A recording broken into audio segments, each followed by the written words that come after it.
There was a great thing going back to what you said about Irish people hate what's it, success and failure equally.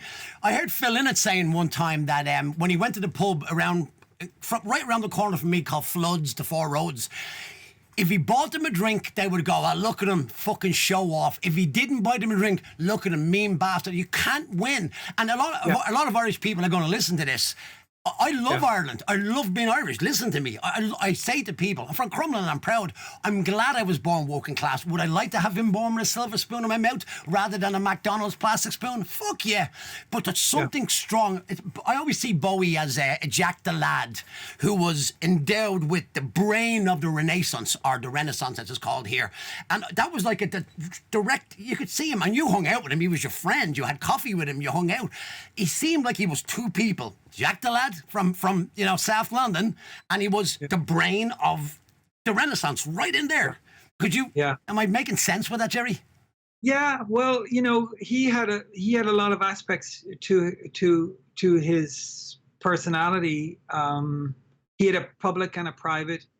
He could be really funny, and he could be really thoughtful and insightful and philosophical. So he encompassed all those things. And he liked to keep it. He liked to keep you guessing, I think, as well, with David. Didn't he say that at the end on his last song? I can't give everything away, kind of, maybe in that song.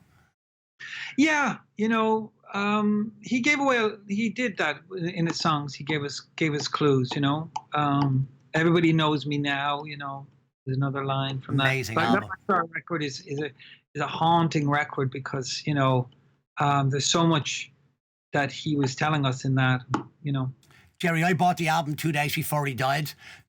Yeah. I play Manhattan all the time, and I was playing on the Sunday night. I bought the album that day, and I was playing like 10 Bowie songs, saying, listen, Bowie's album's coming out. And, the audience like, oh, great news.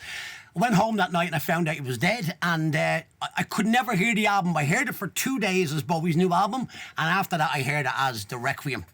It was a requiem after that. And we could talk about that forever. I want to talk about your personal experience. Two things.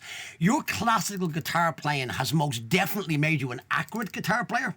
I think it's essential to what you do. It's not looking from the outside in. And when you're doing Loving the Alien, like that has, even the video had a kind of a Picasso Spanish feel to it, if you remember the video, which consciously or subconsciously gets pulled out by people making it. And when I listen to your version of that, so sparse and brilliant, you can hear that flamenco-y connected to the classical guitar. So what I'm asking is, how much your classical guitar playing and lessons and study informed your playing? And maybe tell us a little bit about your writing with David Bowie for the next day. Yeah. Well, the classical is interesting because, I learned guitar in a more like folk guitar. My teacher in 6th class showed us, it was like anybody wanted to learn a guitar starting on Monday, and I badgered my dad.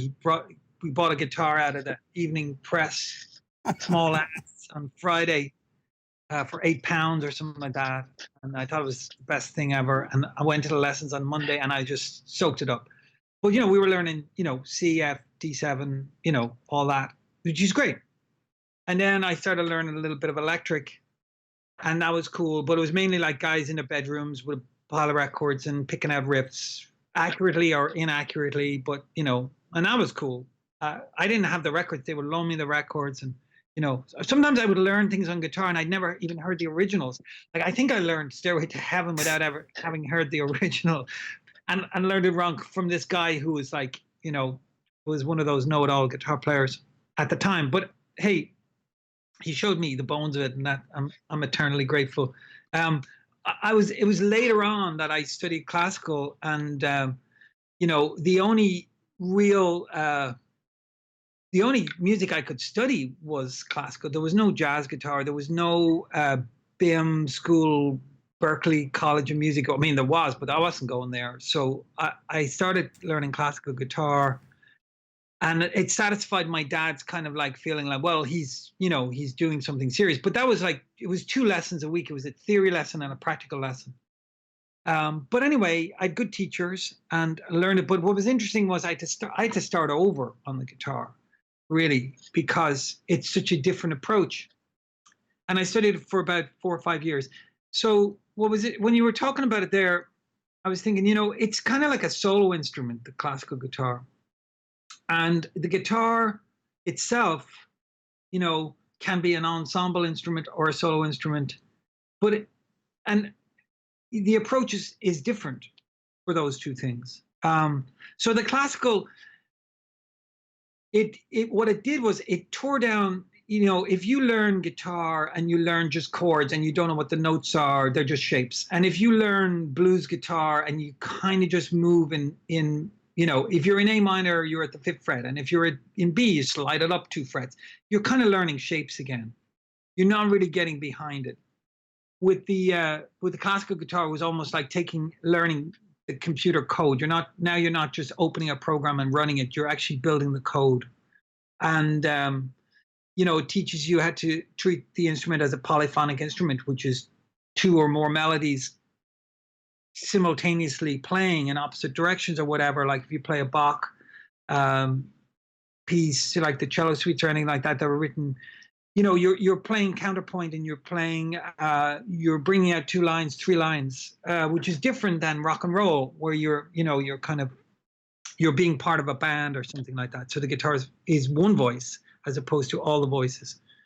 I think when I got to do like Loving the Alien, for instance, with David, and he asked me to do it solo with him that time, is an idea where you're using the guitar as a solo instrument. So it's got to cover all the ground like a piano would, or any instrument that would accompany a singer.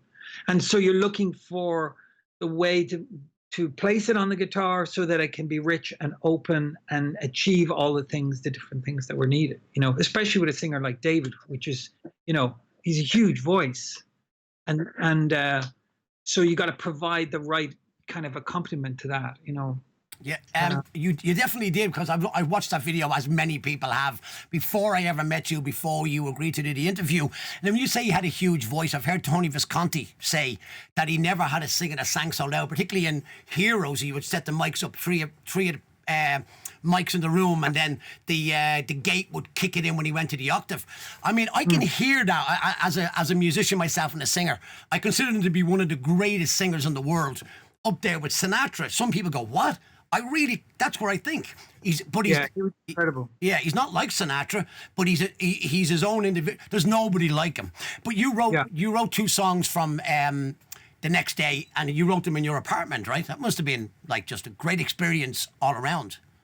It was amazing. Yeah. I mean, actually, over the years, I loved upstate New York. I got to go to Bearsville Studios, and there was something very, I don't know, I just loved the space and the woods and the feeling that you could, have a place up there and set up, have enough space to set up maybe a little studio and make noise and all those things, which is what happened. You kind of dream it, and then, you make all those choices along the way. We have a house up there now, and I love it there. It's not the same as the city, because the city you're bumping into people and you're more connected, but it's a great place to be. Anyway, I was up there, and David used to come up to, it's kind of Woodstock area. David would come up with his daughter in the summer. His daughter went to summer school up there, and so he was around, and I'd heard that he was up, and I was like, it's David Bowie, but at the same time, we're friends, and I should invite him over for coffee. I know he likes coffee, and I love coffee, and I have a good coffee break. Gerry, I love this. So I was like, do you want to come over for coffee? And David, being David, is kind of like, do you have a drum machine? And I was like, yeah. And he says, okay, I'll come over on Monday. I didn't have a drum machine, Gerry, but I learned over the years that, like, yes is the answer. I could get it. So my friend has a really nice original 808 drum machine. I tore over there. I was like, Ed, I'm taking the drum machine. Can't tell you what it's for. I'll take good care of it. Zoom.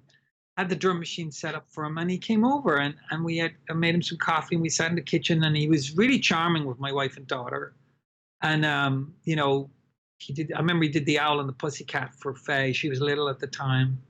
And then he was like, right, let's go to work. And so I brought him in the back. I have a little room. I mic set up, and I know he doesn't like a fuss. David doesn't like a fuss. So I just had a 58 and a little keyboard and guitars, and so we started. I mean, the first day he had an idea and he started playing, and then he was like, "You want to jump in?" And I was kind of like, I got my guitar, and we worked on that, and I made a little demo, and off he went. And then he came back 2 other times. On one of the occasions, he gave me the impression that he was open to writing. I mean, here's the thing.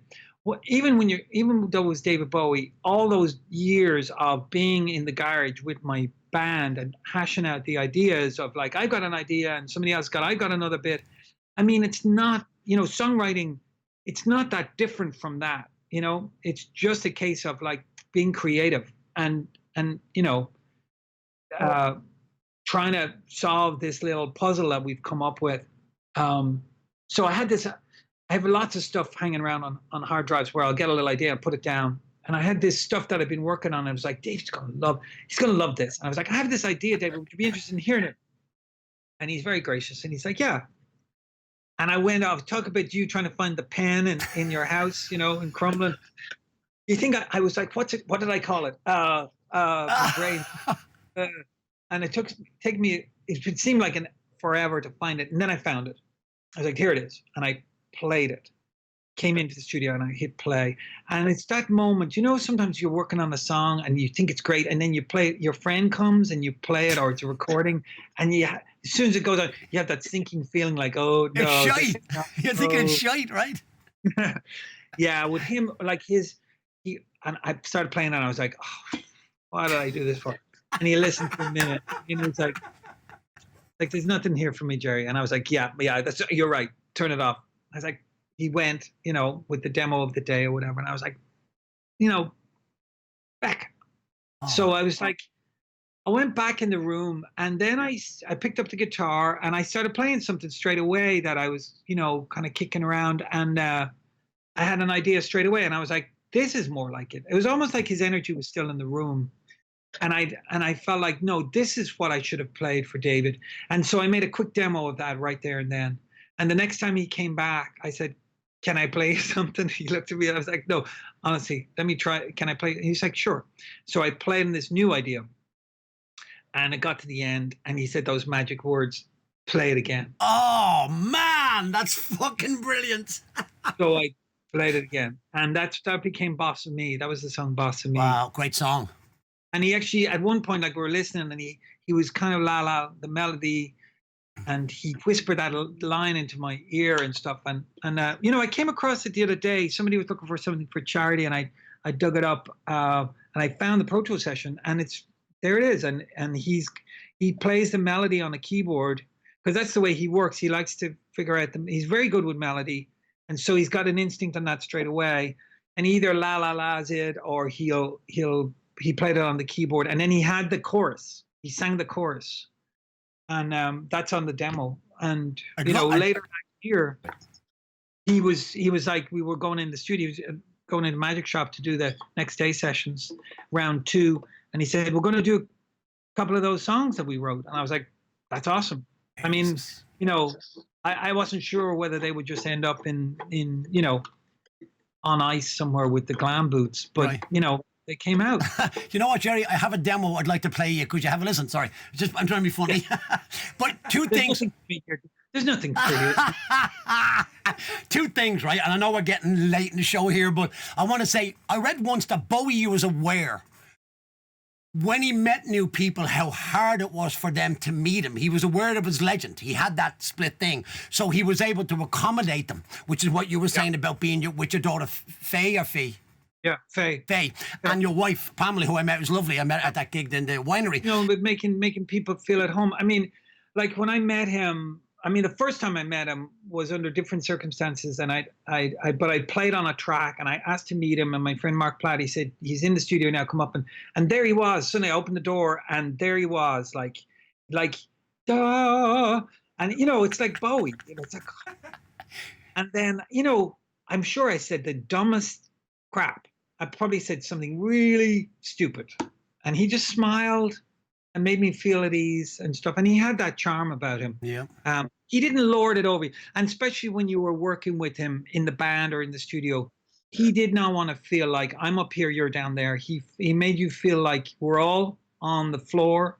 Let's play this song. Let's we're together, And that was an incredible feeling to feel like he's with you and he's bringing you along. The greatest artists, I've read about Elvis and Sinatra and other people, when they made a mistake in the studio, they would say, let's start again. Sorry, when somebody else made a mistake, they would say, oh, I flubbed up there, let's start again. And I imagine that Bowie was like that, like you say, like gracious. Very gracious, yeah. Gerry, he would always take the hit. Even, I mean, the very first show or early on in the shows, I remember we had this like little machine that would run some atmosphere tracks and stuff, but it was relevant to the material that we're doing. We didn't have it wasn't Milli Vanilli in any way. It was just, it was atmosphere stuff or whatever, but we were locked, we would be locked to a track or something like that. And something fucked up, I mean, it does. That technology is always going awry. It's the bane of our existence. And he stopped the band because we knew we were on a train wreck by the time we hit the first chorus. It was going to be out of sync. He stopped it, and he took the blame. He was like, to the audience, like, he'd be like, you know what, I messed that up. Let's start it again. That's just brilliant. After the show, wasn't like, who did that or blah, blah, blah. Never mentioned it. Yeah. If it kept happening, he'd be like, guys, this has got to, he wanted it to be right. But he didn't blame people, or he was a great boss. You get the boss of me. You get you get more honey. Not the boss of me. You Bowsy. We don't get into that. We'd be here all day. Okay, that was the end of part 2. Our third and final part coming at you very soon from What Is America to You.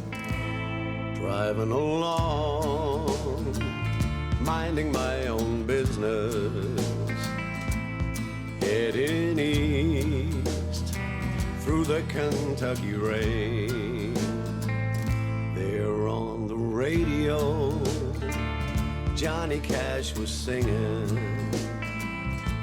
I heard myself just to see if I still feel pain.